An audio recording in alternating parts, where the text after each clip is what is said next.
2023년 8월 23일 연중 제20주간 수요일 제1독서 판관기 9장 6절에서 15절의 말씀입니다. 그 무렵 스켐의 모든 지주와 벤밀로의 온 주민이 모여 스켐에 있는 기념기둥 곁 참나무 아래로 가서 아비멜렉을 임금으로 세웠다. 사람들이 이 소식을 요탐에게 전하자 그는 그리짐산 꼭대기에 가서서 큰 소리로 이렇게 외쳤다. 스켐의 지주들이여, 내 말을 들으시오. 그래야 하느님께서도 그대들의 말을 들어주실 것이요.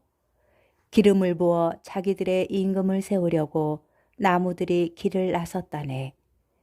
우리 임금이 되어주오 하고 올리브 나무에게 말하였네. 올리브 나무가 그들에게 대답하였네. 신들과 사람들을 영광스럽게 하는 이 풍성한 기름을 포기하고 다른 나무들 위로 가서 흔들거리란 말인가. 그래서 그들은 무화과 나무에게 그대가 와서 우리 임금이 되어주오 하였네. 무화과 나무가 그들에게 대답하였네. 이 달콤한 것, 이 맛있는 과일을 포기하고 다른 나무들 위로 가서 흔들거리란 말인가. 그래서 그들은 포도나무에게 그대가 와서 우리 임금이 되어주오 하였네. 포도나무가 그들에게 대답하였네. 신들과 사람들을 흥겹게 해주는 이 포도주를 포기하고 다른 나무들 위로 가서 흔들거리란 말인가. 그래서 모든 나무가 가시나무에게 그대가 와서 우리 임금이 되어주오 하였네. 가시나무가 다른 나무들에게 대답하였네. 너희가 진실로 나에게 기름을 부어 나를 너의 임금으로 세우려 한다면 와서 내 그늘 아래에 몸을 피하여라. 그러지 않으면 이 가시나무에서 불이 터져나가 레바논의 향백나무들을 삼켜 버리리라. 주님의 말씀입니다. 복음 마테오 복음 20장 1절에서 16절의 말씀입니다. 그때 예수님께서 제자들에게 이런 비유를 들어 말씀하셨다.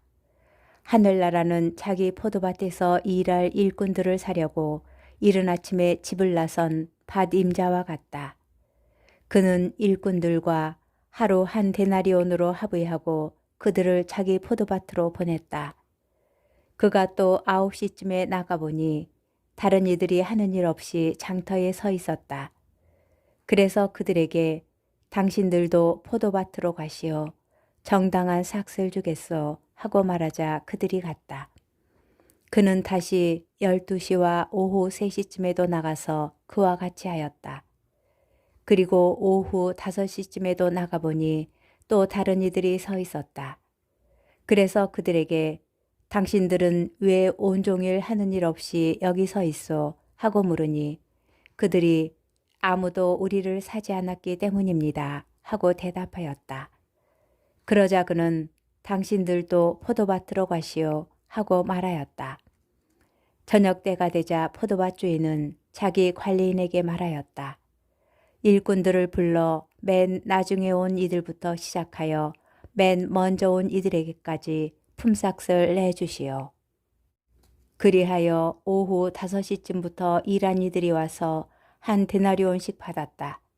그래서 맨 먼저 온 이들은 차례가 되자 자기들은 더 받으려니 생각하였는데 그들도 한 데나리온씩만 받았다. 그것을 받아들고 그들은 밭 임자에게 투덜거리면서 맨 나중에 온 저자들은 1시간만 일했는데도 떼약볕 아래에서 온종일 고생한 우리와 똑같이 대우하시는군요 하고 말하였다. 그러자 그는 그들 가운데 한 사람에게 말하였다. 친구여, 내가 당신에게 불의를 저지르는 것이 아니요. 당신은 나와 한 데나리온으로 합의하지 않았어. 당신 품삯이나 받아서 돌아가시오. 나는 맨 나중에 온 이 사람에게도 당신에게처럼 품삯을 주고 싶소. 내 것을 가지고 내가 하고 싶은 대로 할 수 없다는 말이요. 아니면 내가 후하다고 해서 시기하는 것이요. 이처럼 꼴찌가 첫째 되고 첫째가 꼴찌 될 것이다. 주님의 말씀입니다. 오늘의 묵상. 하느님께서는 모든 이가 구원받고 행복하며 기뻐하는 세상을 바라십니다. 그런데 우리는 보상이나 공로의 종교에 익숙합니다. 계명을 잘 지키는 이는 복을 받고 그러지 않는 이는 벌을 받는다는 생각에 익숙합니다. 하느님 나라에 들어가는 길은 그분의 계명을 철저하게 지키는 열심과 그 과정에서 오는 많은 고난을 감수함으로써 가능하다고 여깁니다. 과연 이것이 하느님의 의로움입니까? 오늘 복음은 하느님 방식의 의로움이 어떠한 것인지 이야기하여 줍니다. 포도 수확철이 되면 대개 보름 안에 포도를 다 따야 해서 많은 일꾼이 필요합니다. 복음소에서 포도밭 주인은 이른 새벽부터 일찍 광야에 나가 일꾼을 모읍니다. 주인은 4차례나 사람들을 불러 모으고 그들에게 합당한 대가를 약속합니다.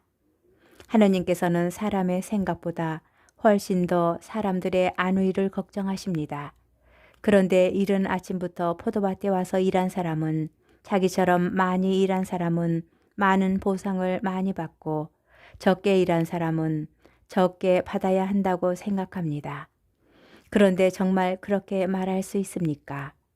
먼저 일하며 수고한 우리는 한눈 팔지 않고 인생의 모든 순간을 하느님의 계명에 따라 살았다고 자신할 수 있습니까?